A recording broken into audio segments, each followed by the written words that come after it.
All right. Hello, everyone. Welcome to the alaracanfieldshow, the Awaken to Happiness Now global series. Thank you so much for being here with us today. And Dr. Lara May is back with us today, and we're going to be talking about why wait to address the weight. I love that. So part of what we're going to talk about and what we're going to experience on today's call is we're going to learn about the hormonal controls of your weight set point. We're going to, talk about uncovering if your energetic storage is a mirror for your weight gain. How does your resistance to change and new habits contribute to staying stuck where you are? Learn how to release emotions, traumas, experiences contributing to your weight loss resistance with your higher self and spirit guide team. And the connection between our mind and our body can both help us and hinder us on our weight loss journey. We're going to talk about that. And how do energy stagnicities, emotional storage, and trauma storage affect our health and well-being or keep us from getting better. We're going to talk about what the light body healing method is, and we're going to experience a live multidimensional energy clearing and attunement. We're also going to be taking live caller questions. So yay. So you can raise your hand or you can type your question in the chat. And for those of you who don't know Dr. Lara, she was on our show last season for sure, but many times. She is a functional medicine clinical specialist, a master intuitive healer and channel and international teacher and speaker on a mission to empower you to take an active role in your healing journey to achieve holistic health, mastery of the mind, body, and spirit.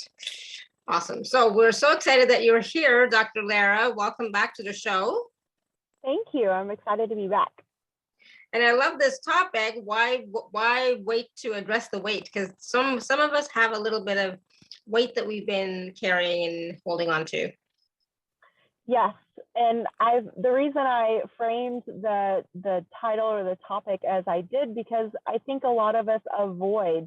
We say that we want to lose weight or heal different aspects of our body. It doesn't just have to be about weight, but then there's this aspect of avoidance. There's the things that we don't want to look at, the things that we don't want to face, the things that we'd rather not really change. The guidance that we've been receiving. Our angels and guides, or even maybe in the form of our healthcare practitioners telling us these are the things that will, help you along, or the things that you need to change, and we resist. Yeah. And so why is that?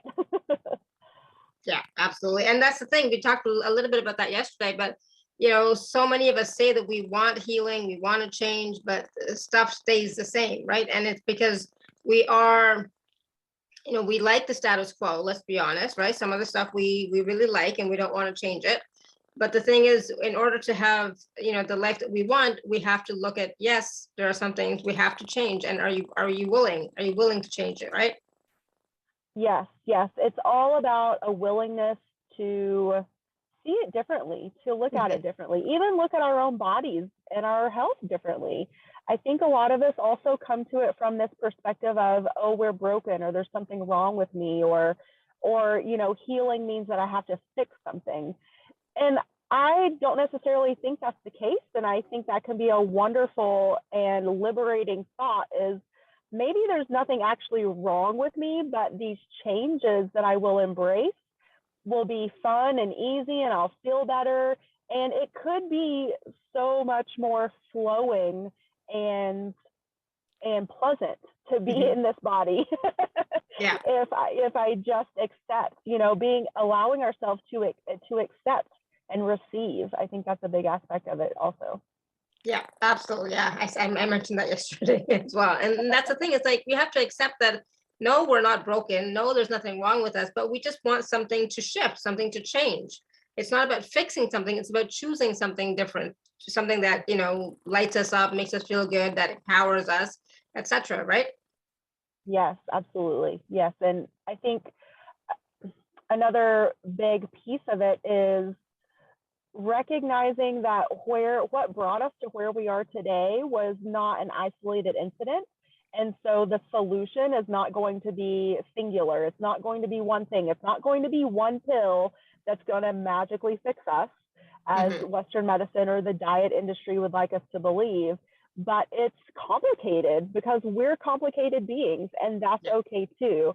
And to not let that overwhelm us and to discourage us and to, sort of go into shutdown mode of, oh my God, it's too much. I can't handle it. I'm just going to, stick my head back in the sand and be fine. And sometimes it takes some time and some adjustments and some fine tuning before we find the right mix of things that we need to do. Yes. Yeah. One of the things that I like to really reinforce with my clients is that energy of experimentation, of investigation, of it's okay if you try something and it doesn't work. Especially in functional medicine, you can spend a lot of money in testing, and that, can be helpful. But there's also the journey of trying new things and saying, hey, that didn't work for me, or I don't feel better, or I didn't lose weight doing this, and that's okay. And now being willing to try something else, because, and this is what I've learned and why I structure my practice the way I do, is that functional medicine is great. Integrative medicine is great. Food is medicine, and supplements are super helpful. And even lab testing can be very enlightening and eye-opening and helpful. But the thing that really is going to be that rocket ship that propels us to the next level is the link between our mind, body, emotions, and energetics, and really starting to investigate and bring those connections back together. I think there's been a huge amount of conditioning in our culture about separating all those things and seeing them as discrete aspects, but it's all connected. And especially when it comes to weight, there's not enough knowledge and emphasis given to our hormones and the balance of them or the imbalance of them, and investigating that and figuring out where we are, and and then saying, okay, well, this is out of whack, we can bring it back into balance, and then see how our body changes. But also with that, asking what happened, or when did my weight set point change? What was going on in my life then? How old was I? Did I pick something up from work, family, a traumatic situation, and maybe I didn't address it? And from that point on, I just started to put on the weight and I couldn't get it to go away. So also like starting to be willing to investigate the tendrils of the spider web, so to speak, And the thing is, I mean, a lot of times, we get tired and fed up of trying one thing after the other and nothing working. So then we become a little frustrated, jaded, it happens to the best of us for sure. But the thing is like when we do find the cocktail that works for us, then things are much better. But how do you get to that point where like you're okay with trying out different things, trying a different cocktail of stuff, and here I'm talking about cocktail, like meaning food, supplements, energy medicine, all of that stuff, right? So it all works together. It's not just one thing.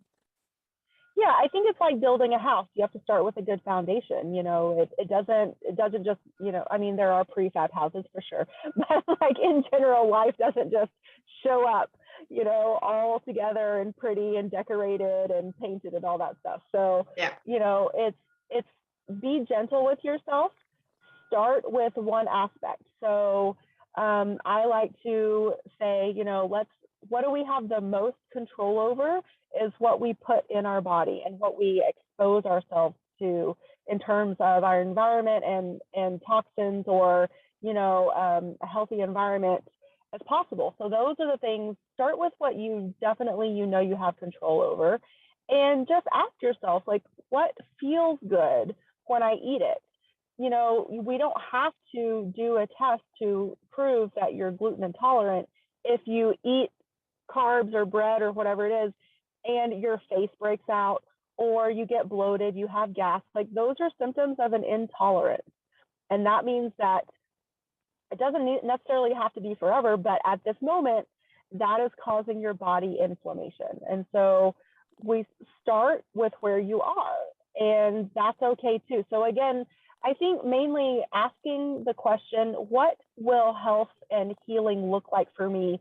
When I've achieved it, what will it look like? So we need to start with a clear picture of really what is our outcome? What is our happy end result? And give yourself the time and the space to reflect on that and create that for you. Like, will it be a certain number on the scale? Will it be a certain size of clothes? Will it be maybe just a feeling? Oh, I'll have more energy. I'll feel rested every day. All of those things, because all of those factor into how your body either, sheds weight or holds on to it. Mm-hmm. Absolutely. So I just want to ask a really quick question for everybody who's listening right now. How is the sound? Because I'm hearing some stuff, but I don't know if it's me, or it's just my microphone, speaker, blah, blah, blah. Or are you all for sound is good? Okay. So okay. So it's just me then. I'm just hearing this, constant buzzing sound in my ears. Okay. It's like just making sure. As long as it all sounds good to you guys, that's all that matters. I'll survive. I'll make it through.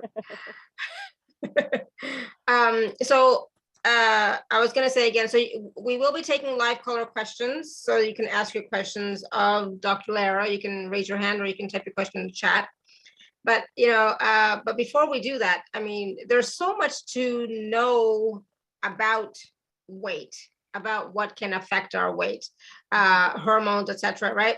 So let's talk. Let's and then of course energetic storage, which we know that if we're holding on to a lot of stuff, it's gonna be in our fat cells. It's like we're holding on to stuff because it's like we don't want to let it go. Or sometimes when we're going through a difficult time, we hold on to extra weight as a form of protection, right?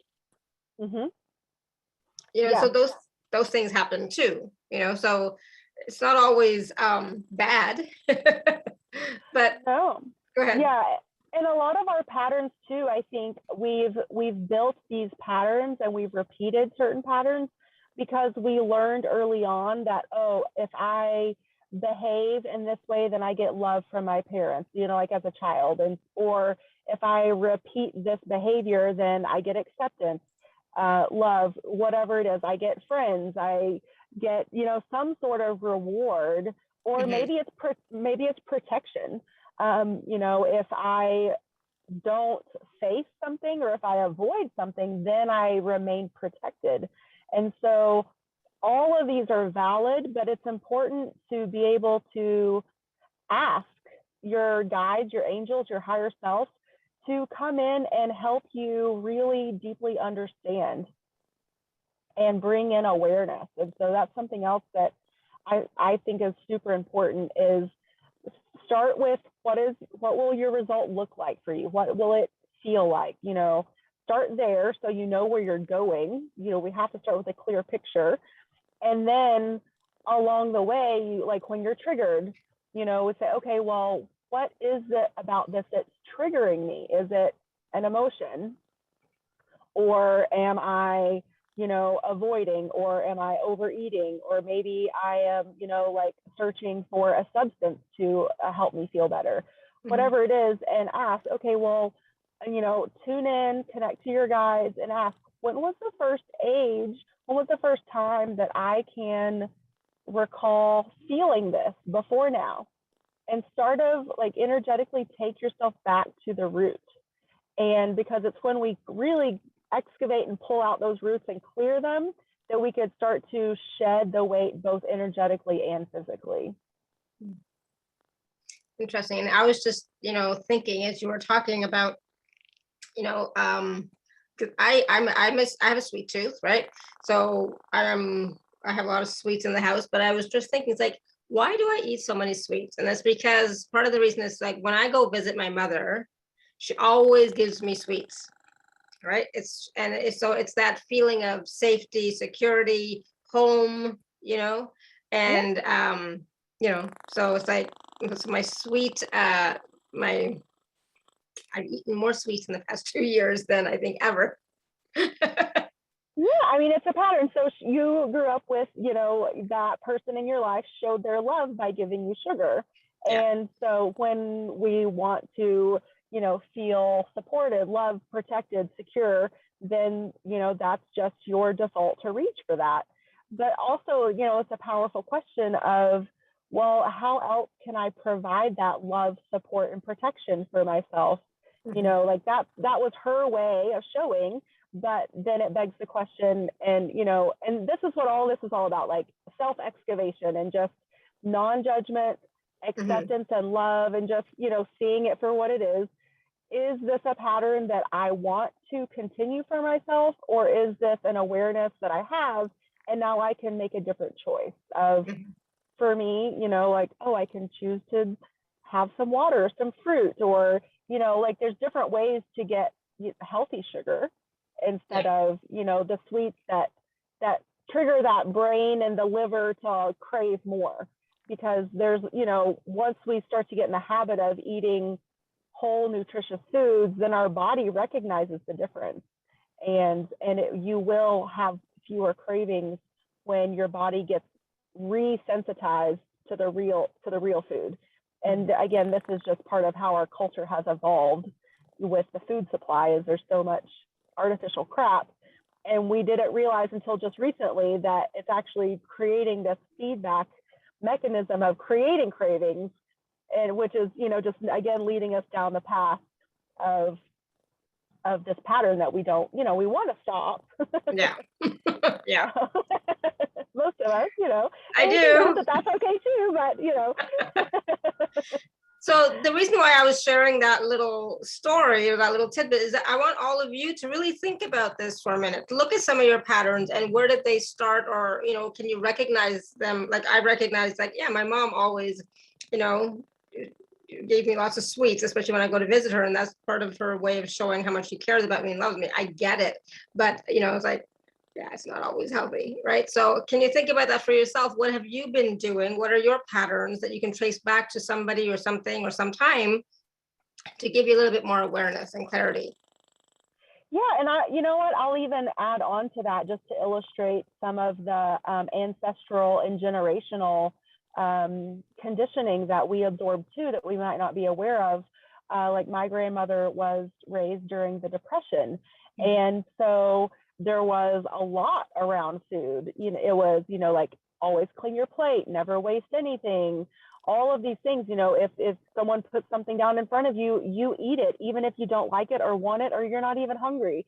And so, I mean, I know I'm not the only one out there that has experienced some of these mantras that are so deeply ingrained and that can create other things going on in our head while we're eating, like, oh, if I don't eat this, then, then we start to tell ourselves things about ourselves that aren't true.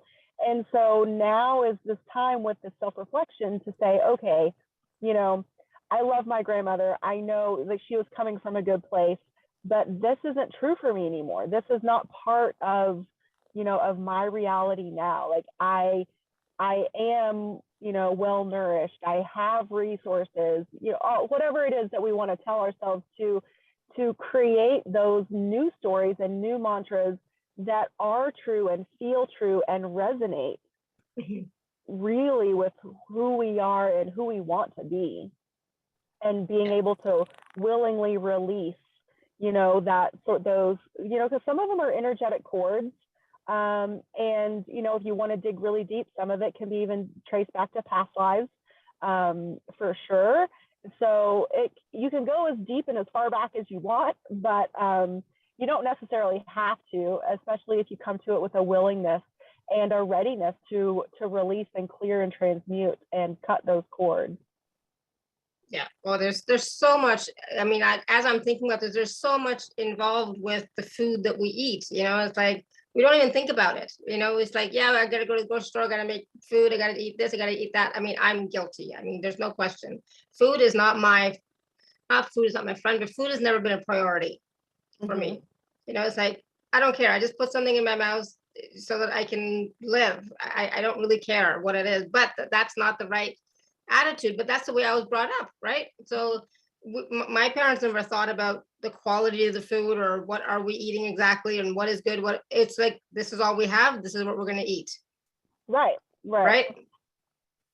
Yeah, I mean, and for myself too, I grew up in a rural area of East Tennessee, and so in one respect, lucky because I was surrounded by farms, and so there was always fresh produce. But then there was this period, within the 80s and 90s of both parents are working and cooking is not convenient. And I think a lot of us went through this. So we just grab for the fastest thing. What's convenient? What's easy? I don't want to spend time cooking, or this takes too much time, or maybe you're so tired you literally don't have the mental capacity at the end of your day to cook yourself dinner, which I totally get. But again, like stepping back and being able to reframe and say, okay, if making this meal is loving to myself, making this meal is loving to my body, or maybe it's all about timing, and we start to talk about, okay, well, you're busy through the week, so let's do one big cook like on a Sunday or Monday at the beginning of your week that's going to feed you for several days. And that way the food is healthy and it's already prepared. You literally just have to heat it up, and you're going to feel better about it because it's nourishing, healthy food that you've chosen when you were in a good space. So that's the other thing, is setting yourself up for success with just little things like that can be huge, huge life changers. Yeah, absolutely. So I know Caroline has a question. Caroline, you want to unmute yourself?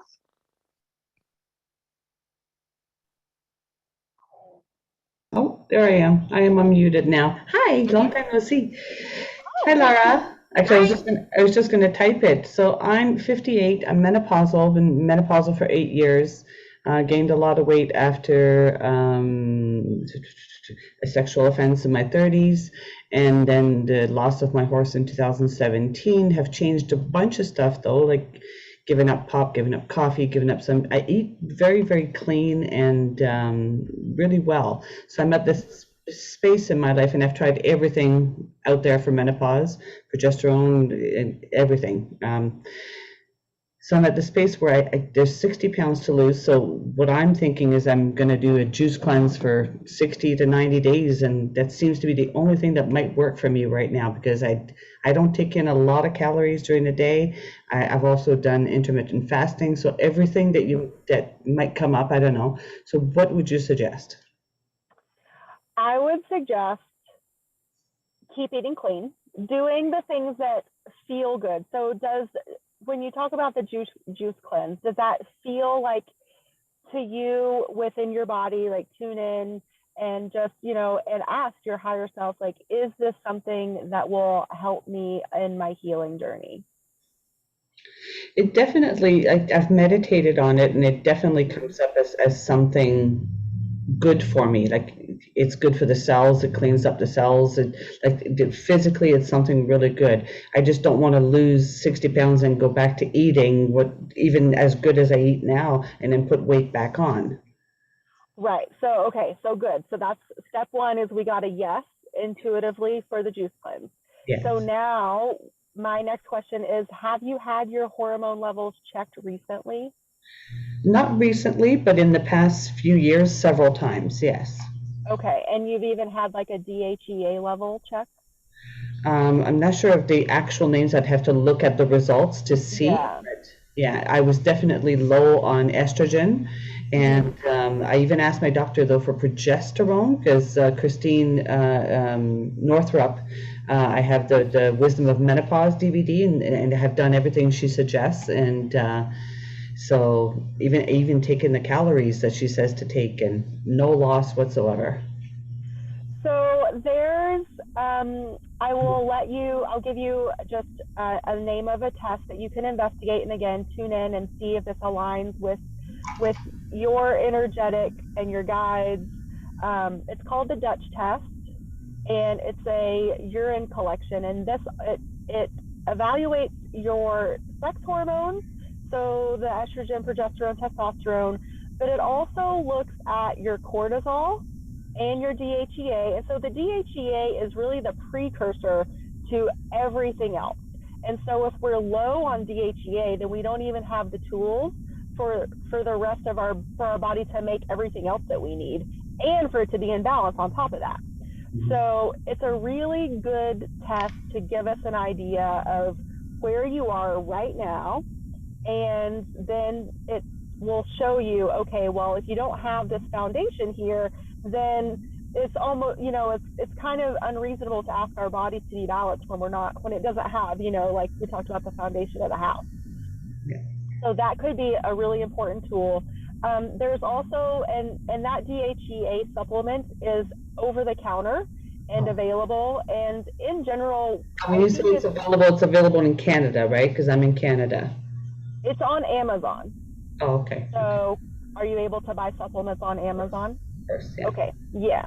So, and there's different brands, and I can provide like a list of the good brands that I like. So, you're getting a good quality, because all of us, male and female, start to lose DHEA production in our 30s, right about that time where women even become pre-menopausal, and we're usually premenopausal before we actually hit menopause, for anywhere from like 5 to 10 years, depending on our bodies. And we don't really even know it yet, but there's things shifting and happening. And so I had a partial hysterectomy as well, 32, so it kicked in right away, menopause, hot flashes and all. Yes. And so, and that's because, all of those symptoms is because our body, again, it's used to making those tools for us, and then it's just, the organs are removed. And so it's like, what happened? So, and in light of that partial hysterectomy, if you have a practitioner that provides bioidenticals, is there one in your area that could do this? I'm sure there is. Yes. Okay. I did see one of those doctors, and I was followed by them for about a year and spent a lot of money, and nothing changed. So my big thing with this is that I think, and I'm hearing from your guides and angels, that you really need to look at the cortisol. So because the cortisol is the stress hormone, right? And when we're stressed, cortisol also influences our insulin levels. And when our insulin levels are elevated, then our body literally will hold on to fat, and it will not let it go. I take a supplement daily that is called adrenal and cortisol. Okay. Yeah. You take cortisol. Okay. So if you decide to do the Dutch test, you want to lay off of that for at least a week, I would. Okay. Without knowing exactly what that supplement, just by the name of it, because with this test, we want to see where your body is and what your body is doing for itself. And so you want to, give yourself a pause of all supplements for a week, most likely, before you do it. And because quercetin and all that? Say again? Even quercetin? Quercetin, you could continue, but depending on, there's several different types of Dutch tests specifically, and one of them will even give you a breakdown of your melatonin metabolites. And so if you take anything that's like an SSRI antidepressant, or any melatonin, or anything that actually is involved in that serotonin to melatonin pathway, it can alter the information that you get from the test. Okay. And this is great information for everyone out there. Yeah. And I'm a huge fan of that to help us sleep, especially because this is the other thing. If we're having trouble sleeping and we're having to supplement to help sleep, then that's also telling us that something is off in that pathway, because the whole pathway is connected. And one of the things I love about this test is when you get your results, it shows you the pathway. And at first it can be super overwhelming and look way complicated. But if you just give yourself some time to sort of not take in all the information at once, but look at each little step, then it's a lot of ahas, like, oh, this is connected to that, and that's connected to this. And even just one little kink in the chain can throw everything off downstream. And so, it's the test is around $300 US, and you can get more and more information and pay more and more money. And I think the top end of it is like 500 if you wanted. So there's different options out there. And that's why I am encouraging you to research it. It just feels right. What's for you? What information do you want from the test? I don't want to tell you have to, have anything specific that doesn't resonate with you. But just know that this information is out there and it is available, and it can be really empowering and enlightening, and be like, oh, I was missing this aspect this whole time. I would also ask if you've had your thyroid checked lately. About, I would say about 4 years ago. Yeah. Okay, so it's probably a good idea to have that rechecked, because the thyroid is also involved in this whole, we call it the HPA axis. So it's the thyroid, the adrenals, and the sex hormones. They're all connected. And even if one little thing, it's like a three-legged stool. If one thing's out of whack, then the stool falls. And so it could be, and I know this happens a lot, is one thing will be out of whack. So let's say, like you said, you were low in estrogen. Maybe your body's been low in estrogen for so long that all the other legs of the stool have been trying to support your system, that they're slowly but surely, falling apart. That's really the only two things left in my life, is like hot flashes and not sleeping because of the hot flashes. That's pretty much the weight, but it's the only thing that's left to resolve. So that's and so energetically, I would also say to really start to focus on feeling supported and feeling safe, because we surround ourselves with weight, whether it's clothes or like physical weight, because we want to feel protected and we want to feel safe. And you mentioned this trauma that you went through, and even maybe today you're like, oh, I'm fine, but there's something there that you're energetically holding on to. And and I will warn you that it's going to be multifactorial. It's not going to just be the one thing that happens, the big trauma. There's going to be some little t traumas around it as well. But if you can find a practitioner to also work with you and create a safe space and help you clear those and evaluate them, then you'll also feel that both the energetic weight lift and the physical weight also start to be released. I agree. Beautiful. Yeah. Thank you so much. You're so welcome. Awesome. Thank you, Caroline.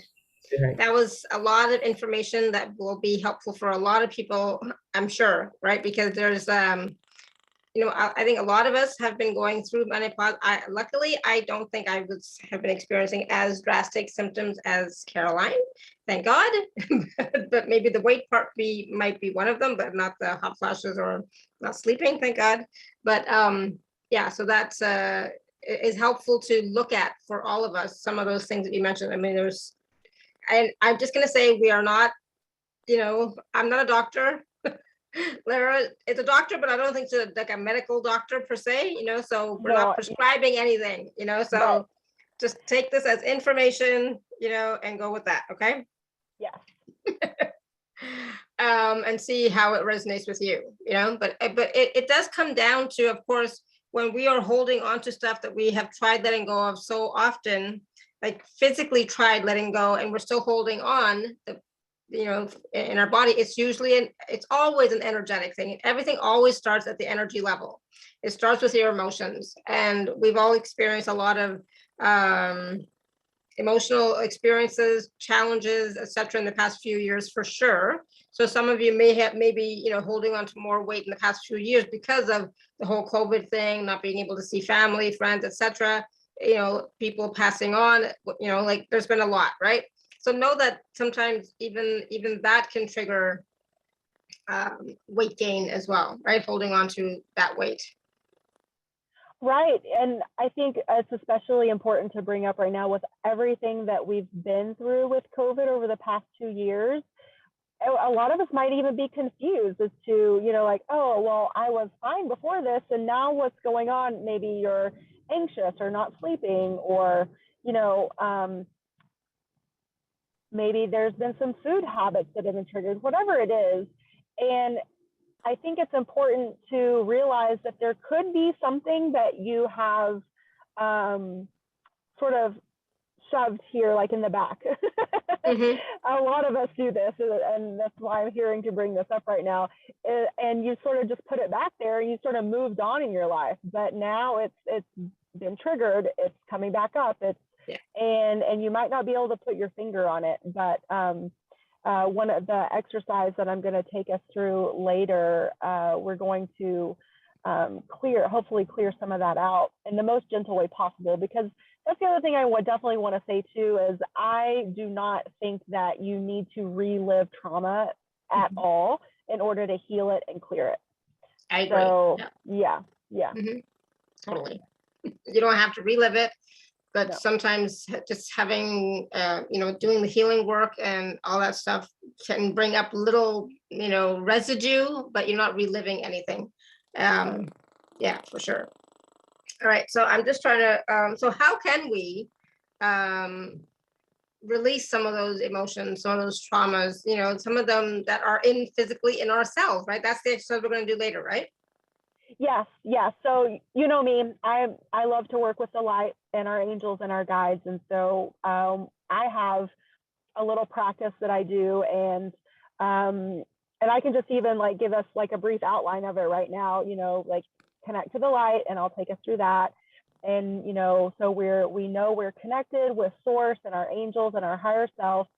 And then from there, that's when we start to ask the questions. And I like to have a journal, because I get to write down my intentions, but then I've noticed that the more I ask questions and I clear, then there's other stuff that comes up. And so one of my practices lately have been to like clear negative emotions that I'm feeling and then fill in with positive ones. And for Christmas, it's called the Dictionary of Emotions, and it's exactly what it says it is, but it's a really cool book, and I like to flip through and energetically like pick positive emotions to fill in with. And lately, the word giving has been coming up a lot, which sounds like a great word, has great energy, but I had resistance to that word. I'm like, what is this? Like, why do I even like feel like I know I'm supposed to be downloading and integrating this wonderful energy of giving, but there was something there. And so like, even, like investigating that more, and, for me, what came up was this cultural conditioning that I picked up as a little kid from the church, of like, like tithing with the church, like, oh, you're supposed to give this much, or like different stories around poverty and poverty consciousnesses. So it was just really interesting that these are the things that you can uncover and remember, but that will help you again, like release and let go and say, oh, well, that's not true for me anymore. And then, bringing in the light and really using that intention with light in your body and allowing it to be cleared and transmuted. So I guess that's kind of an abbreviated. Yeah, we're going to do that in a little bit, but I still, I don't know if I missed it, but I want to talk about the hormonal set point regarding our weight. So yeah, we haven't really talked about that yet. Yeah. Okay, good. So, because I recently had a lot of blood work done, and everything was within normal, everything was fine, hunky dory, great, but not that I know what anything means, Yeah, they just said everything's good, and you're like, okay. Yeah, like, okay, good. Yeah. That's usually the way it goes. So I will say this. I'll use myself as an example. I am 5'3", and I weigh anywhere between, depending on where I am in life, anywhere between 150 to 160 pounds. So based on BMI, I am anywhere to at the top of like the healthy range, even into the overweight range for my height and weight. This is the Western medicine model of BMI. However, I've been an athlete my entire life, so my muscle mass is very dense, and if I get down to like 135, which I've only been that small once in my life, people were asking me if I was eating enough. So there's a difference between what the medical establishment will tell you is a healthy weight versus what is natural for your body. And it's taken even me a long time to come to terms with this. I can't tell you how many years I tried to get back to that 135 mark, and it was in my head that, oh, I'm not healthy unless I'm at this one number. And it's just not true. And so it really comes into, and that's why when we started this conversation, we talked about, what does your happy end result look like? What does it feel like? So, you know, if it is this number that some, you know, healthcare establishment has given you because it's within their range, then maybe that needs to be reevaluated. Right. And because maybe it's just not attainable. Like there is, you know, it would not be healthy for me to be down that low again with, you know, my lifestyle and my health now. And I know that, and I'm okay with it. And so that's the other thing, is there's a difference between being overweight and unhealthy and being, that's why I call it that healthy set point, because there is a natural place where our body is in balance. Our hormones are balanced, our electrolytes are balanced, our blood sugar is exactly where it should be. Our, you know, everything is within what we call in science homeostasis. It's flowing, and you'll know that when you because you'll feel it. You'll feel good, you'll feel rested, you'll sleep well, you won't have crazy irrational cravings, which I know as females, like I don't care, you know, if you're post-menopausal or, you know, a cycling female, like it's just part of being female. Like our hormones do this all the time.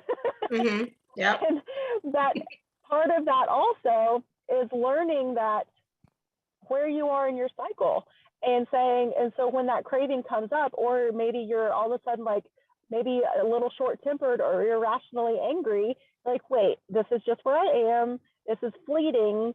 I don't need to react with food or alcohol or anything, or, you know, I was on a call earlier today and the person was like, it was a good reminder that like sometimes we use our devices even as that little dopamine hit to make us feel better. And so learning to really go with the flow and learn about the cycles of our body. And the previous caller that asked the question, and she brought up Christian Northrup, fantastic resource for learning about the female cycles and different stages in life, and really getting to know ourselves and tuning in to our bodies and figuring out what is it. So if I'm doing everything else right, like the previous person, you know, like she said, I'm eating clean, you know, I practice intermittent fasting, you know, all of these things. However, I have this thing that I just can't let go of, or it just won't go away. Okay, then that is our instigator to say, okay, well then now it's time to dig deeper. It's time to get more than just, you know, the I'll call it this, I don't mean superficial like in a shallow way, but like the surface of the physical, and really dig into the energetic. And we can even ask our guides and angels, you know, what is my set point? And we can ask that. We can intuitively ask that number if that's what is going to make a difference for us. Or what is the set point? Is the set point the weight or something else? It's not a clear and concise answer, unfortunately. So it is. So it's everything. Okay. Yeah. It is your, you know, your hormone balance. So it's your thyroid levels. It's your, you know, sex hormone levels. It's your adrenal levels. It's your blood glucose. It's your blood pressure. It's all of that. And when it's all in harmony, that's your set point. Okay. And so that's not easy to find out like that. But so we can ask that of our higher self and guides, and they'll tell us what. Let's do that right now, everybody. Okay. So let's just connect to the light in case anyone came on the call. They're not absolutely 100% connected. Let's bring our energy up 300 feet above us and feel that connection with the great central sun and source energy above us. Feel their presence. And we call in our higher selves, our angels, our guides of the highest truth and guidance and love. And just feel their light and their presence come in and surround us from all directions. Feel the light come in and light up all the dark and shadowy places in our bodies, in our energetic field. And bring all that light and love down through your body. Feel every cell of your being light up. Awaken with light and love and awareness. And bring that light all the way through your body, through your thyroid, into all the glands of your body, down through your abdomen, pelvis, legs, and out through your feet into the center of the earth. And send a huge column of light out through your feet into the center of the earth, connecting with the center of Mother Earth.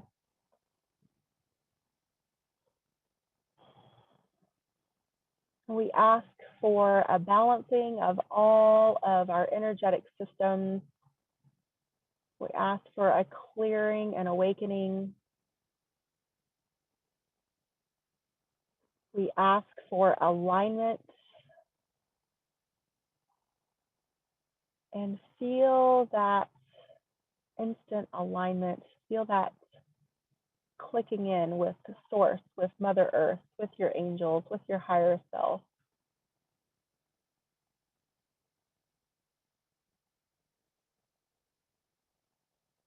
Now bring in the light from above and below into your heart space. And as you inhale, bring in more light. And as you exhale, send the light out into your body, into your auric space, all the way out to your light body field.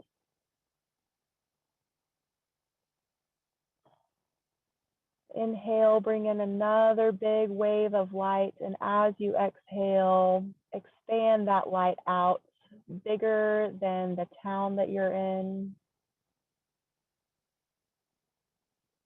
Inhale, bring in more and more light, and exhale your energy out, bigger than the state or province that you're in. Inhale, bring in more and more light, and exhale, bigger than the hemisphere that you're in.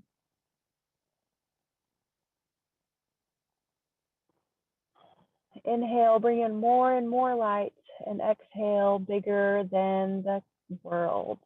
Feel your energy surround the entire planet. Big, expanded, filled up with light, love, alignment, awareness.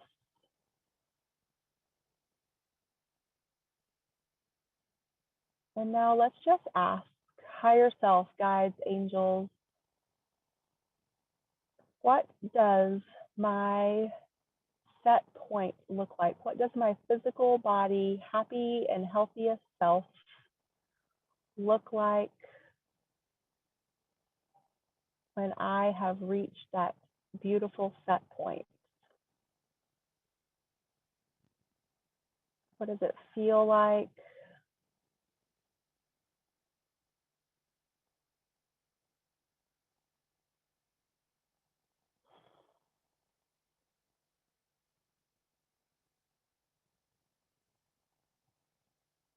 What will be different in my life?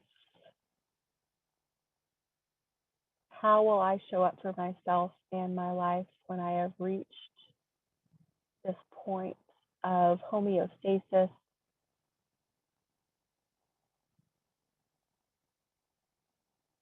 of health by the definition of my highest and greatest good?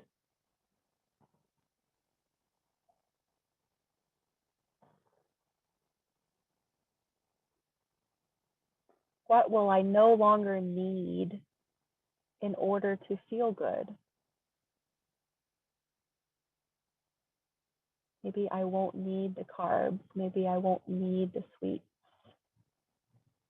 Maybe I won't need the coffee.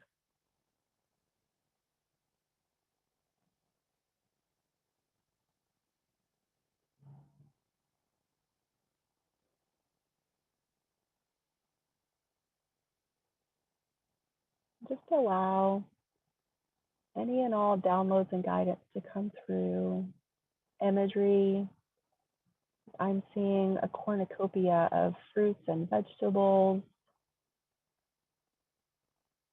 And I am also like feeling a collective excitement for the nourishment that comes from real whole food.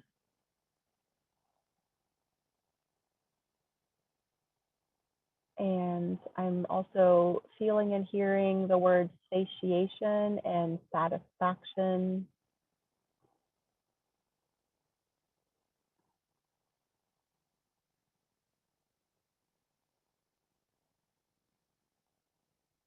What will it be like when I feel satiated, when I feel full, when I feel fulfilled, when I feel content?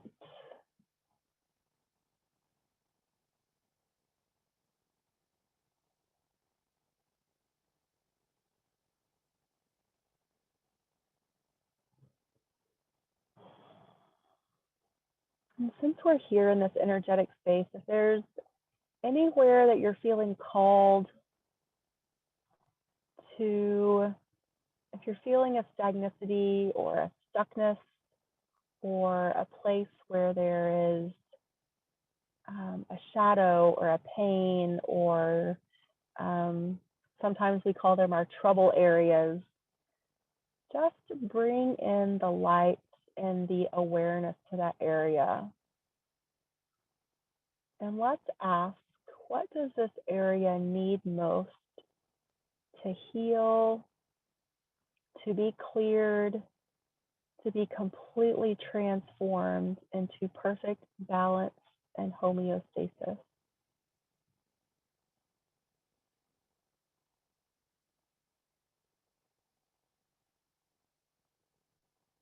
I'm hearing that for a lot of us, that is actually just love and awareness and attention.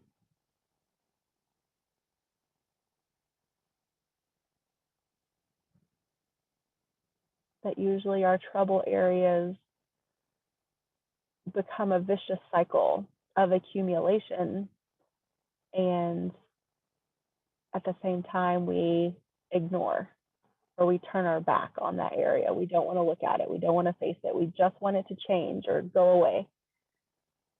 But what our body needs and what our spirit needs is attention, investigation, awareness, love, forgiveness, acknowledgement, a big energetic hug of I love you, I love you, I love you. I'm hearing you are a part of me and I love you.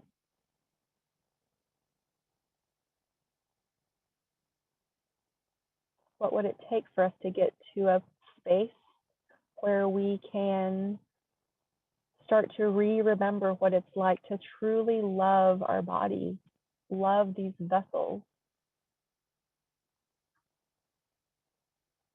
love it with massages, love it with warm salt baths, love it with essential oils, love it with movement that feels good, walks and nature. Love it with breath work. Just breathing deeply and more regularly can be extremely detoxifying.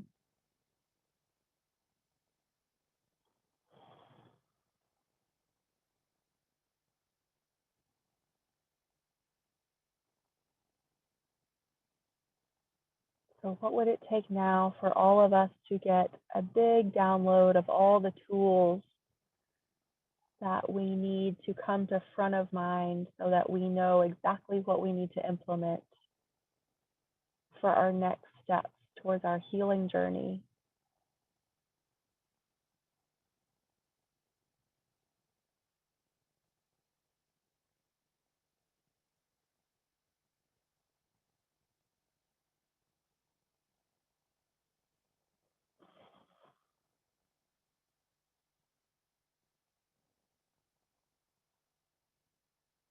Just take a couple more deep, cleansing, healing breaths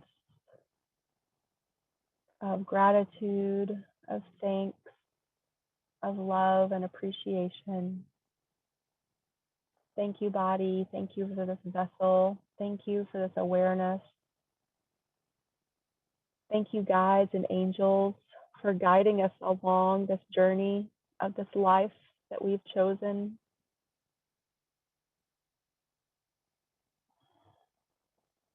We ask that these awarenesses and downloads continue to come to us in the most perfect and divine timing, where we can hear them, see them, absorb them, receive them, and take exact, guided, perfect, holy action for our highest and greatest good at the exact pace that is perfect and right for us.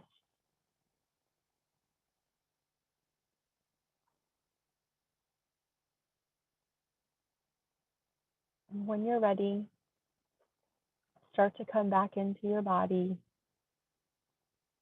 and into the room that you're in.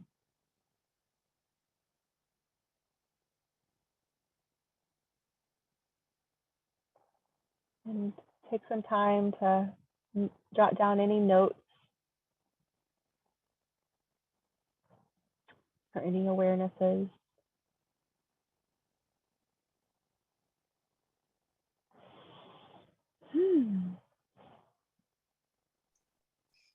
Wow, that was great. Thank you. And I mean, I definitely saw and felt what it would be like when I'm at my set point, and it's you know, more vitality, more flexibility, just more ease, more clarity. You know, like sometimes I feel like my head is foggy, you know, kind of thing, and so like more clarity and just feeling so much better and stronger. It's just like really good, feeling really good, you know. But one of the things that kept coming up was like, well, I don't want to give up something that makes me feel good, right? That's the sugar talking. Well, and I think that's important to say, that you don't have to give it up forever, because this isn't about deprivation at all. Because, I mean, again, as souls, we came here to experience contrast, but to experience so many good things too. There's so many fantastic things on this planet, and, you know, new inventions, and, you know, oh my gosh, a new way to enjoy chocolate, I'm sure, is coming in case we don't have enough.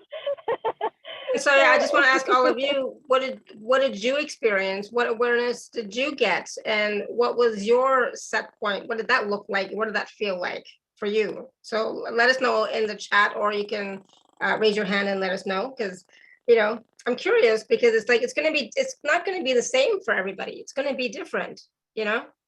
Right. And while the comments are coming in, I just want to say too that, you know, it's about having that healthy balance, you know, having the healthy relationship with the sweets, or whatever that thing is that you do enjoy that you don't want to give up. That's totally fine, but finding a way to incorporate the balance within your life so you can still have it. Yeah, absolutely. Yeah, Tanya says, I felt peaceful. Yeah, and that's something that we are all looking for right now, is more peace, right? Peace in the body, mind, soul, emotions, spirit. That's what we all want to feel and experience, is more peace, for sure. Anybody else want to share what you experienced during that, I was going to say spontaneous process, because that wasn't what we were planning to do at that moment. And I'm like, yeah, let's find out what that looks like, you know, what that is, what does that mean exactly, right? Because I was curious, because it's like, you know, so I was like, yeah, it was interesting to feel it, you know, for myself. So I really appreciate you taking us through that. Yeah. Anything else? And anybody else? Slowly but surely. You can keep writing in the chat while we, I wanted to take a moment, Dr. Lara, and also talk about the packages, because it's It's really interesting how in these packages, like you get 3 personal sessions with you. Yes. 3 Yep. personal sessions with Dr. Lara, including other stuff as well. But I was like, wow, that's 3 30-minute personal sessions with you. And I'm just going to share the link in the chat. And I'm also going to share my screen because I can do that now. Okay. Yes. So yeah, so these are the Power Jam Energy Healing packages. So package A, basically, I'll let you talk about it. Go ahead. It's all good. I'm not sure if you can see my screen because you're on the phone, but. Yeah, I can see it. Yeah. So the Power Jam session, these are super powerful, and that's the reason I named them Power Jams, because they're short and sweet, but they're very powerful. And we go into so my challenge to you when you come to these sessions is have a specific intention of what you're looking to uncover or discover or clear for yourself, because the more specific we can be at the beginning, the more powerful it can be. And we will just go in and clear it out. I work with your guides, your angels. We go into the energetic storage spaces of your body, and we use light, we use energy, we use Reiki, so all the tools, and we really get in there and we get things moving and we get it cleared out. And I like to space these out like about at least a week apart, if not 2 weeks apart. So this package will last anywhere from 3 weeks to, up to 6 weeks, depending on how these sessions are spaced out, because it also gives your body a chance to sort of recalibrate itself after the session. And then we come in and we do it again. And we, approach the next layer that you're wanting to really, I keep hearing the word attack. Mm-hmm. So those are the sessions. They're super powerful. And then also with package A, I've included the Metatron healing session, which is a guided meditation. And this is really powerful because Metatron comes in and you use your intention with the power of Metatron to focus in on those trouble areas and send his powerful beam of light to that area and really blast and clear out the light there, or those stagnicities, those stuckness, the shadows, whatever it is, to really, again, open you up so that you are better able to receive the guidance and to implement the changes. Because like we talked about before, sometimes we know what we're supposed to do, so to speak, mm-hmm. but we just can't bring ourselves to do it. And a lot of times it's because we have these stucknesses in our body that are literally keeping us stuck. And so this can be super powerful. And then the Divine Blueprint Upgrade is a class that I teach that really teaches you how to use your intention. Again, this is really a light workshop to use your intention to tune in and figure out where you are, and then really with intention upgrade yourself. And I love this class because it can be so powerful. And again, we have to know where we are in order to know where we want to go. And mm-hmm. so a lot of this is about really building that practice of self-investigation and self-reflection. Awesome. So that's package A. So that's the 3 30-minute sessions, the Divine Blueprint Upgrade Workshop and e-guide, and the Metatron healing session for $169, and 2 and 3 part payment plans are available. And of course, the 24-hour special, use code TACS10 to receive your 10% gift from me. And then package B is the same, except instead of 3 30-minute sessions, you get 6 30-minute sessions. Yeah. So, right? Yeah. So that's so powerful. So 6 sessions plus everything else for package B is $324. And again, you get 2 and 3 part payment plans available at checkout. And you can also use the 24-hour special of 10% gift from me, TACS10. And so I was going to ask you, of these 30-minute sessions, Dr. Lara, it's not just about the body per se, or it's because it says here it can be career, relationship issues, health matters, etc., right? Yes, and the reason I left this in here in terms of the description is because I think we don't talk about enough how much these other things actually affect our physical body.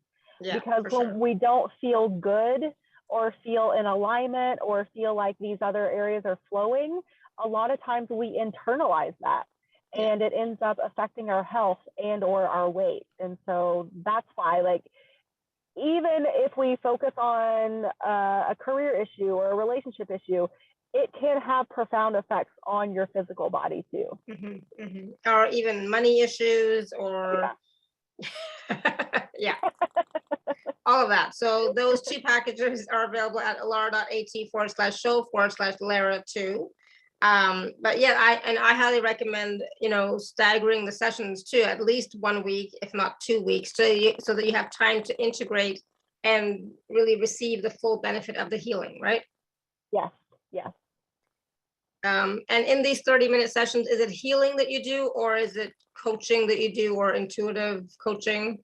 It's a combination of both, and that's also why I called it the Power Jam session. So there's an element of sort of that meditative process that I just took us through, where we will use the light and the angels and all of those energetic tools, but then I incorporate you, the client, into the session too. So there is a dialogue aspect. So I'm gonna, I'm gonna say what's coming up for me intuitively for you, but then I'm also gonna ask you questions in terms to help you sort of have a deeper understanding. And by incorporating this dialogue, it really helps with those ahas and the and I don't have to, like, I can let that go. Oh, that happened. Oh, I didn't even know I was still holding on to that, because for me, when I get intuitive downloads, like, it doesn't mean much for me because it's not my story. So I say what's coming up and then I ask you. So I want to know what it means for you, because that's really sort of that key to the release and the transmutation. Awesome. So Tanya also said that she felt like her crown chakra opened up during that process that we were doing. Absolutely, right? Because we were connecting to source, we were connecting to the great central sun, so as well as Mother Earth. So of course, that's going to help to open up all your chakras, right? Yes, and a lot of times people that are suffering from chronic headaches or maybe even hearing or eyesight problems, a lot of that is stuck energy in the crown and in the third eye area. So a lot of this is about opening up and clearing the chakras. Even when you think they're clear and you're like, oh, I'm fine, you'll be surprised to rediscover what's been sort of stored in there that is contributing to your reality at this moment. Yeah, totally makes sense. Sorry. So I was just going to ask you really quickly. So, like, intuitively, what do you get for me? I mean, I didn't even have to ask. I already know. I know why I'm holding on to the weight. The past couple of years has been a challenge, right? So it's like, of course, I was holding on to the weight because I needed some sort of some mechanism to feel safe and secure, and also to help with the stress. So I think I'm still under a lot of stress, so it's like, it's a constant thing, even though the doctor said everything is fine. It's like, okay, right. So but I was going to ask you, so like, intuitively, what would you suggest that I change or do, especially when food stuff is not my forte at all? It's like, there's so much resistance. Like, why do I even have to eat? Why can't I just drink? Why can't I just get the nutrients from the air? Why? Yes, so I'm definitely hearing that's your energetic self that is sort of resisting being in your physical body. Yes, for sure. Yes, and a lot of us have this, we're like, like you just said, why? But remember that, again, we chose to come into these bodies in this life at this time, and there's so much to enjoy. So what I'm hearing for you is one of the things, and this just happens to be your assignment at this moment, is I challenge you to go out there and find something about food that intrigues you, that sort of is going to draw you in, and start to play with that and explore it. So whether is it a certain style of cooking or a style of food, maybe it's a new type of food that you've never really tried before, or I'm hearing like for you to try like different nationalities of food, like so that like you actually like I'm hearing reignite the relationship with your taste buds of all, you know, so like our tongue has these different areas of taste in them, and especially when we indulge in the sweets, it can desensitize other areas. So if so maybe I'm like seeing the map of the tongue, and maybe like navigating around that map of the tongue with foods that are new but fun and adventurous. Okay. I can take a look at that. So again, like incorporate adventure. This is a great message for everyone out there too. Like incorporate more adventure into your eating to make it fun, so it's not a chore. And I'm also hearing when you said, why can't I just drink? You also can do a juice cleanse, like our friends that we spoke with before. I'm hearing that could also be really fun for you, because then you'll get to play with fruits and vegetables and, you know, making different colors and different combinations, and it'll, you know, like be a fun creative thing that you can do, and you don't necessarily have to eat. You can just drink your nutrition. That's okay too. Yeah, exactly. Yes, I can definitely do that. Yes, for sure. Awesome. Yeah. Thank you. And it's just so funny, right? It's like we have these little things, these little quirks about ourselves, and we don't always go deep enough to look at what it is. You know, it's just like it's just, you know, but yes, it's I've gotten better at being physically present in my body, but for a longest time, I didn't want to be here. I didn't want to, you know, I did not want to be here at all in this body. So there's maybe still some little residues.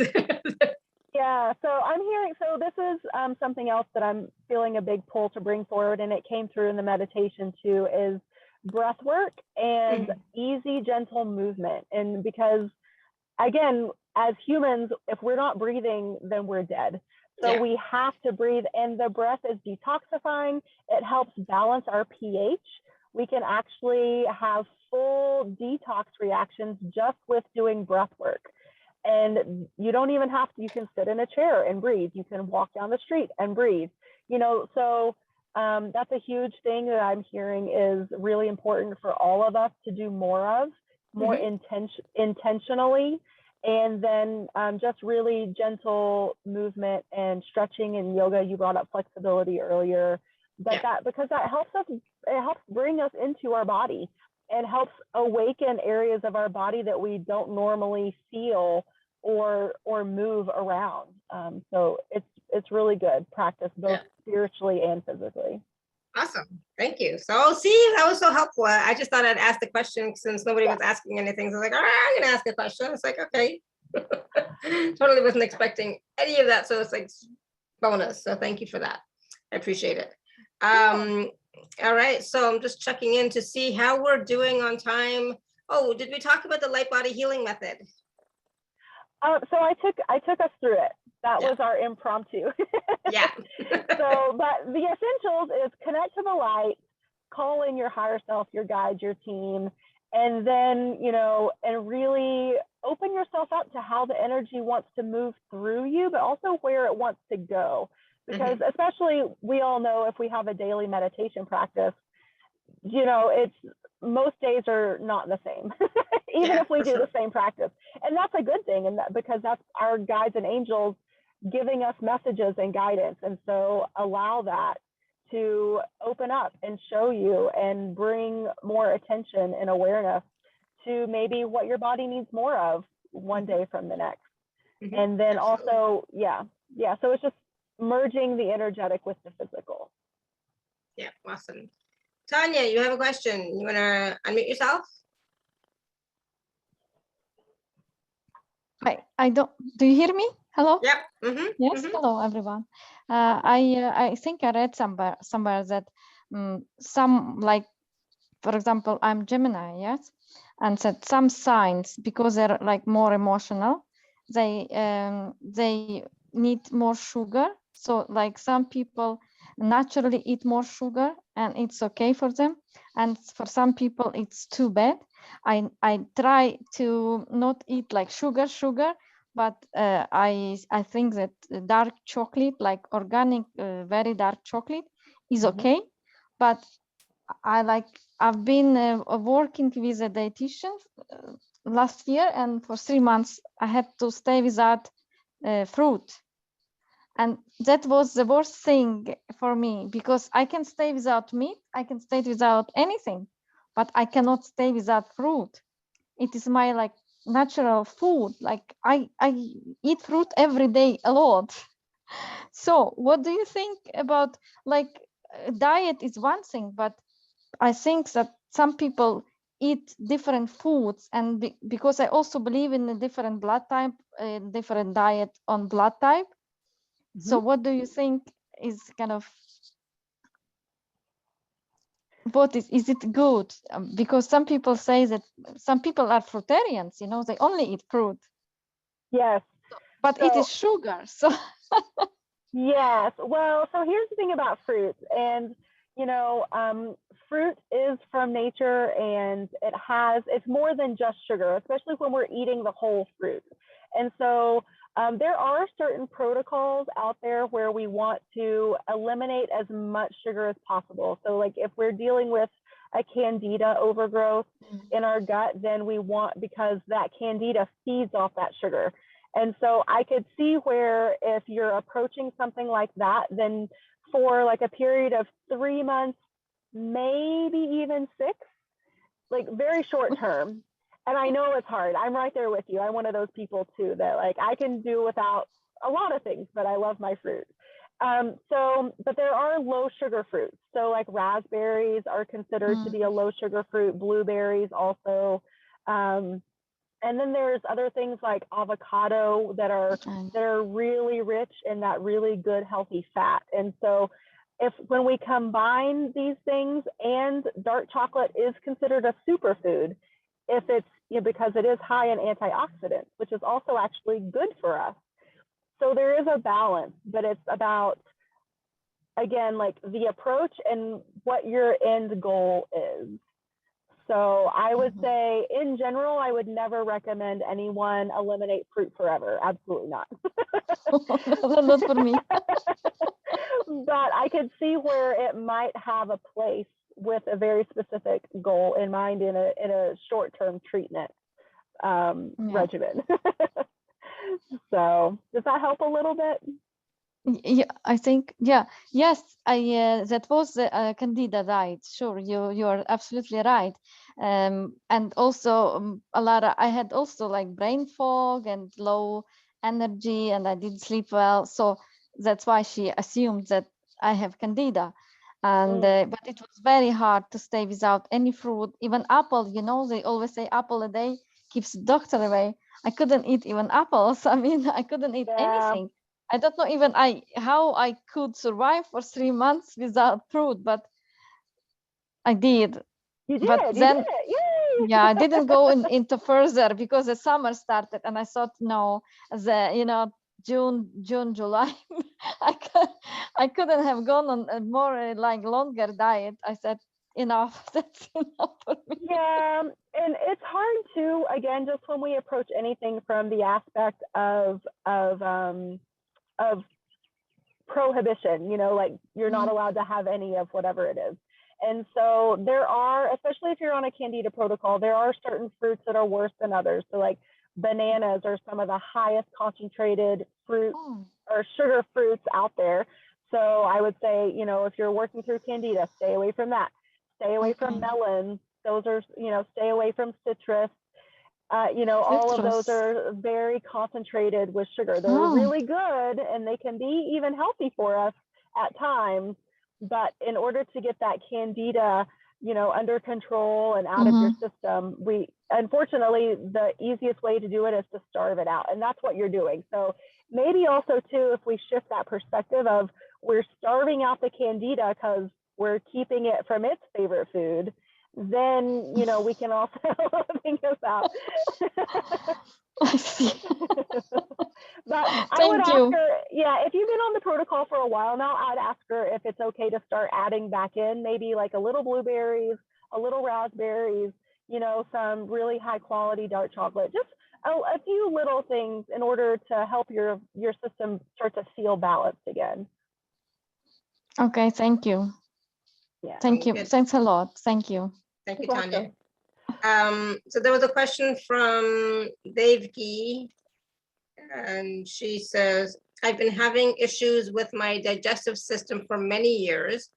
What can I do to heal this issue? Ooh, there's a lot.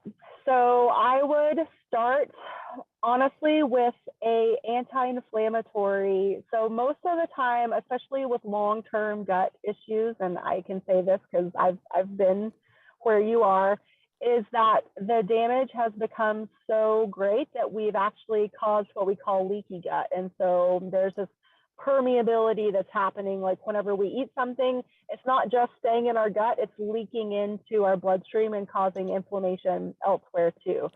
So the first step is to close those tight, we call them tight junctions, so that the food stays where it's supposed to, which is inside the gut.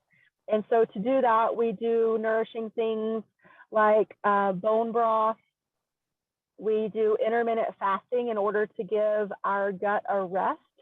So I know in sometimes they recommend like eating every 3 to 5 hours to, blah, blah, blah. I'm not a big fan of that style of eating for most people. And especially when we're approaching gut health healing, intermittent fasting actually gives our gut a rest, which is really healing for it. And so if you can try that, start with like a 12-hour fast. So go to bed, use your sleep to help you get through those 12 hours. And then if you can, like, let's say you're sleeping 8 hours a day, ideally. So give yourself 4 hours. And if you can not eat breakfast 4 hours after you've been awake, that's 12. And then over time, your body will get more and more used to it, and you can work your way up to like a 16-hour fasting window and an 8-hour eating window. If you're a person that has to have breakfast, I totally get it. My husband is that type of person, even though I'm not. So sometimes he can go without dinner if he is wanting to increase his fasting window. So you can put it on either end of your day. It doesn't matter. It's totally up to you, whatever feels best. But yeah, so intermittent fasting, anti-inflammatory eating, and really trying to stay away. What does that mean, anti-inflammatory eating? So try to avoid soy, eggs, gluten, dairy. I always forget the fifth one. Corn. That's always the one I forget. So those are considered to be the most inflammatory foods. And again, give yourself a period of at least 6 weeks without these to give yourself time for the inflammation to dampen down and the healing to start. And just see how you feel after that, 6-week period. And at that time, if you feel better, then you can start reintroducing foods. And you introduce them one at a time. You see what your body reacts to, and that's how you determine what is okay for your body and what's inflaming your body. And this is a very inexpensive way to, instead of doing all food testing and like we talked about before, spending a boatload of money on testing, you can do this little elimination period with these inflammatory aspects and to see just, what does your body tolerate and what it doesn't. And then once you know, then you can make the choice. Okay, is this something that I feel like I have to have in order to live a balanced life? Or is this something that I don't really feel attached to anymore and I can release it and I don't need it in my life anymore? So that's sort of places to start. I hope that's helpful. And and one thing that we all have to remember to because we do talk a lot about healing, energy healing on these shows, but when it comes to the physical body, yes, you can do energy healing, but you also have to treat it physically as well. It is the physical body. You have to make changes physically. You can't just rely on energy healing to do all the work. Right. Yes. Right.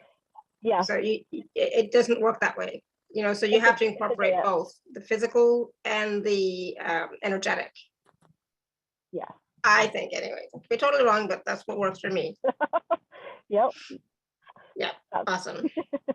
Yeah. And so Dave, you go back and make sure you watch or listen to this again, because there were a few, different suggestions for you. So in case you need to make notes, etc., please do that. Okay. And of course, you can also, book the sessions with Dr. Lara, like the 3 sessions with her plus the downloads to really help you move forward, with even more suggestions, more healing, more information, etc.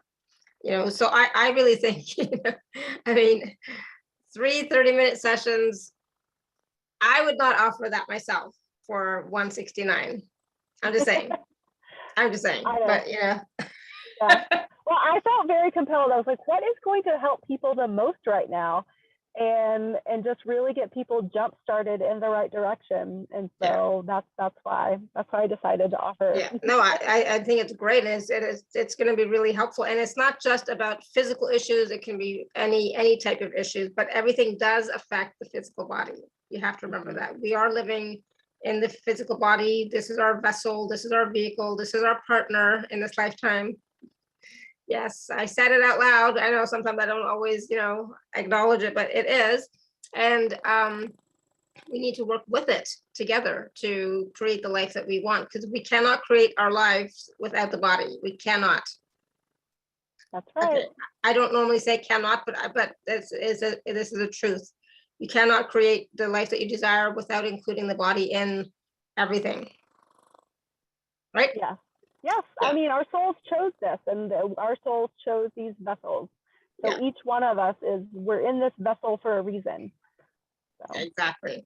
Yeah, we chose it. We have to remember that. That's very empowering when we remind ourselves that we chose it.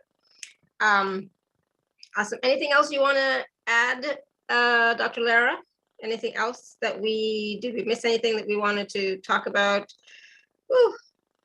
I don't think so. I just, I think it's just all about, love and yes, gluten-free, good. but you mentioned 5 things, not just gluten. You mentioned 4 other things too. Yes.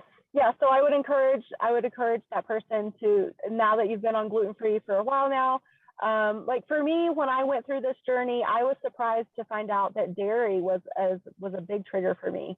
And I've actually discovered later on that it was actually a true allergy for me. And as much as that saddens me because I love my dairy, I just can't do it. And eventually what happens is you start to feel so good that you really do lose your attachment to these things that you thought you could never live without. Once you have, you live a certain, and that's why I call these lifestyle choices. I don't like to use the word diet. Because it is about building a relationship with a supportive food system instead of a destructive one. And, I just have to share really quickly about dairy, so my parents, we're from India, right? And so in India, butter, milk, cheese, they're all considered very important and very healthy and very, really good for you. So you have to eat them all the time. And so when we tell my mom that we don't drink milk, I mean, I have it in my tea and that's it. We don't drink milk. I eat some cheese, but I know it bothers me, right? And they don't get it. They're like, how can you not drink milk? It's like we have like 1 glass every day before we go to bed, and it's like, and we eat cheese every day because she makes, not cheese, yogurt every day because she makes it fresh, and which is great, but they can't understand that the milk that they used to drink in India was different than the milk that we're drinking here. But they still think of it as, that's what they were raised on.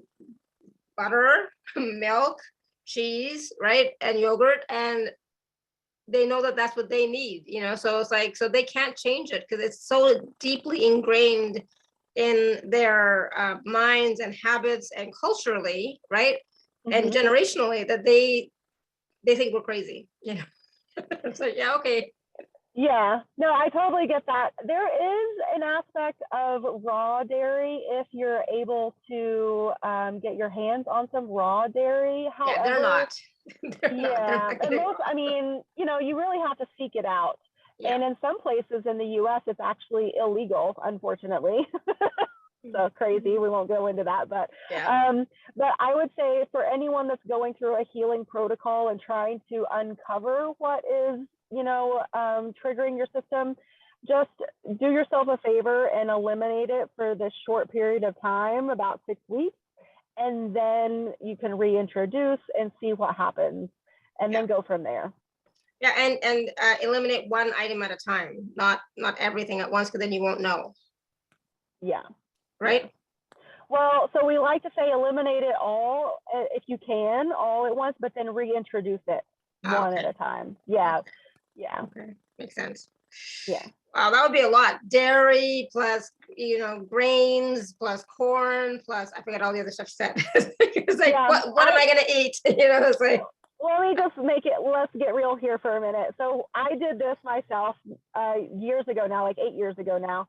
And I started with one thing. So I started with gluten, and then I moved on to dairy, and then I moved on to corn. Like for me, soy is not a big deal, but for some people, soy is a cultural staple. So, you know, it just would start with whatever is most approachable and move forward from there, knowing that all along the way, you're learning something about yourself and you're doing something that's good for you, and celebrate that. So don't be too hard on yourself. Don't be too stringent. This is not an orthodox religious practice. It's just food. Exactly. Yeah, it's and we're just food. trying to do the best that we can. So yeah, absolutely. No, that's beautiful. And you have so much. I like the hair test. What is the hair test? Oh gosh, I have to do the hair test. What is the hair test? I don't know the hair. Let's see. I don't know what that is. I don't know what the hair test is. I know the hair test for drugs. You send there are laboratories. You send a little bit of your hair. Oh. And then we'll tell you exactly what you should eat and what you shouldn't eat, and not only allergies but also intolerance. Because if we eat something too much of something, we can build up intolerance, and it doesn't come out like allergy like immediately, but it will be bothering your body and your tummy gut. So I did it once, and it's not so expensive. It is Chinese kind of Chinese, I think the Chinese shops can do it. And it was very, very like detailed. I mean, everything, and even chemicals. So that one I want to do again and see what I'm intolerant. There you go. Okay. Yeah, I offer one through my practice. But it's a blood test. So similar, but yeah, I'll have to look into the hair one. I'm curious. Yeah. Awesome. Thank you, Tanya. I don't think we have any Chinese doctors here in where I live. So I won't be getting that anytime soon. But yes, the Chinese medicine, of course, is, you know, the Chinese doctors they're very knowledgeable for sure. Yeah. So awesome. Thank you. All right. Anything else, Dr. Lara? I think that's it. We covered a lot of bases today. We did. Oh my goodness. You have so much wisdom. I mean, you're a wealth of wisdom when it comes to the body and the gut and the weight and all that wonderful stuff. So I really enjoyed this conversation because I definitely need to change some of my habits and my lifestyle. But I find it's easier to like eat fruits and vegetables, I find, for myself in the summertime, and it's not as easy in the winter. I don't, you know, it's like they just don't appeal to me. Like the fruits and vegetables don't appeal to me. It's like they have no taste, you know? So yeah, so there is a whole approach called seasonal eating. And because like the seasonal things are different. I mean, I guess obviously based on the season. Yeah.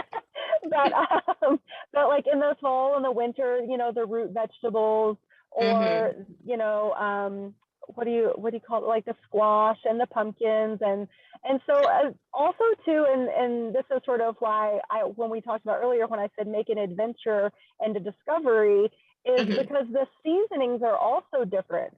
Right. And so like in the fall and winter, there's like more like earthy things, so like cumin and curry and warming things, so ginger and turmeric and all of the good things, and these are actually very earthing and grounding, so it can evolve into a very seasonal approach. And you can even do this with different detox approaches too. I offer seasonal detoxes, and it's with foods that are in season. Okay. Wow. See, this is a whole other adventure for me. This is the one area where I avoid with a passion. If I can avoid it, I will avoid it with a passion. This is it. I'm really good about other stuff, but seasonal food. But I will definitely look into the juice cleanse, the breath work for sure, and the easy gentle movement, and because that's important for me, and just cutting back on the sugar. I can say cutting back easily. I can say cutting back, and I can say I will substitute, like when some of the stuff is finished, I'm not going to buy anymore. So it's like I just won't buy it. Yeah, I like to also suggest that people have their go-to. So like they pick like a go-to substitution. So if like that's an orange or an apple or a blueberry, something, so that when you have that craving, then you already have your resource readily available and you're not tempted with the other things. Yeah, because the other day when we went to the grocery store, the one thing that I've been eating recently that I really like a lot, they didn't have it. And I'm like, oh my God, they don't have it. They're all out. So which is a kind of a good thing, right? So so I was like, all right, maybe I don't need to buy anymore. Of it. Yeah. Awesome. Thank you. And of course, like you said, we can ask our guides, our team, our higher self as well for information, for insight, for, just to help us to get greater clarity on, what is best for us, right? So what kind of juice cleanse would be best for me, kind of thing. And, just asking questions and asking the body at the same time, body, would this, do you want this? Like, would this be healthy for you, kind of thing? So communication, right, with your higher self and guides and your body. Yes. So remember the simple but very powerful tool of muscle testing. And so maybe something too is to make a list of all of, so I'm sure there's places where you can download, like I know I used to offer on my blog seasonal shopping lists. So you could like download those and then just go through a muscle test and ask, like, is this for my highest and greatest good? Or like, will this nourish my body? Like whatever the question is, yes or no, and go through the list and see what you get a yes and see what you get a no. Yeah, I'm not going to ask, will this be yummy for my body? Because the answer for some stuff is going to be yes, but is it really good for me? No. Right. Yeah, but if you start with like a list of, of the vegetables and the, or even like seasonings. Ooh, should I experiment with this seasoning? Yeah, good idea. Cool. I will take a look at that. Wow, great insight. Thank you. Yeah. Can we use a pendulum to ask? Absolutely. Yeah. Absolutely. Yeah. Pendulum, muscle testing, for sure. And your body is also a pendulum, right? So definitely. And you can write it out, or you can just ask. It's like sometimes when we're in the store, we don't necessarily want to do the sway test with our body. We might not want to do the pendulum either, right? So we're going to ask those types of things at home before we go to the grocery store. And then when we're at the grocery store, we're only going to buy what we have decided beforehand. No impulse buying. Just because I happen to see, they have it now. It's like, oh, no. Yeah, I think something else that we can often do to help train our intuition is just ask, like, show me what a yes feels like. And just, allow that feeling to move through you, and then say, ooh, show me what a no feels like. And then you get used to it. So when you're out in public, if you don't want to, people to give you the funny side glances. Yeah. Yeah, it'll be easy. Yeah, for sure. Awesome. Thank you. Great question, Devki. Thank you. All right. I think this is also going to be bye-bye. My husband is like saying Coke, because I still like Coke, but it's the sugar, you know? Oh yeah. Yeah. It's the sugar. And he's like, no more Coke. It's like, you know what? I will say when the answer is no. I will choose. Yes, you have to come to the readiness and the willingness on your own. Sugar is an addiction. Yeah. You know, and especially in the form of sodas, because it's in liquid form, so it's a straight shot to our liver and pancreas. Yeah. Yeah. Oh, my poor body. Yeah. Yeah, didn't think of that, but yeah, awesome. Thank you for that. Okay. Yeah, no problem. We will not be buying any more Coke. So that's it. See, it can be that simple. Like once I get that awareness or that insight or that wisdom, then it's like, okay, that is not healthy for my pancreas and my liver and the rest of my body. So I was like, okay, fine. Because when somebody just says it's not good for you, well, what does that mean? You know, it's like, Right. But when you say that it's definitely going to, you know, cola destroys calcium in your teeth. Yeah, I think I've heard that. Yeah, but I don't drink a lot. I have one small glass. But yeah, but you're probably right. Yeah. Okay, it's not about me and all my bad habits. No, But this is sometimes good for I everyone. need stuff to keep myself awake on the calls, not just awake, but like my throat's been going lately, right? So I've been drinking tea, and so I think, okay, well, I'll just switch to Coke, see if that helps, and that's been helping me keep my voice on the call. So that's why that's my excuse, and I'm sticking to it. Mm. There's a reason for everything. All right. Anyways, yeah, this was a wonderful conversation. Thank you so much, and thank you for the questions, everyone. And we learned so much about our body, about our health, about our weight, about, you know, different ways of, you know, changing our lifestyle, you know, that can be helpful for us, as well as talking to our body, talking with our higher self and our guides. That process we did for the set point, the weight set point, that was awesome. I loved it. I got wonderful information and wonderful wisdom. So thank you for that. And just working with our light team is also going to help as well. But, you know, like I said, energy healing is great, but when it comes to the physical body, sometimes you still need to, you know, implement physical changes as well. Yeah. You got to do both, right? So Yeah. Thank you. And of course, the packages with Dr. Lara are available at alara.at/show/Lara2. I would highly recommend, because these prices are like amazing for what you're getting. 3 personal sessions, 3 30-minute personal sessions in package A, plus the downloadable items, and 6 personal sessions in package B. So I would definitely get those before those prices go up. Right? Yeah. Yeah. Awesome.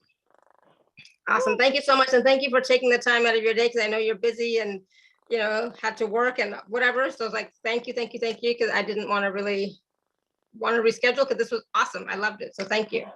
No, thank you. I appreciate you guys being with me in my car here today. Thank you. Awesome. Thank you so much, everyone. Until next time, may you continue to be blessed with an abundance of joy, peace, love, happiness, prosperity, and radiant health.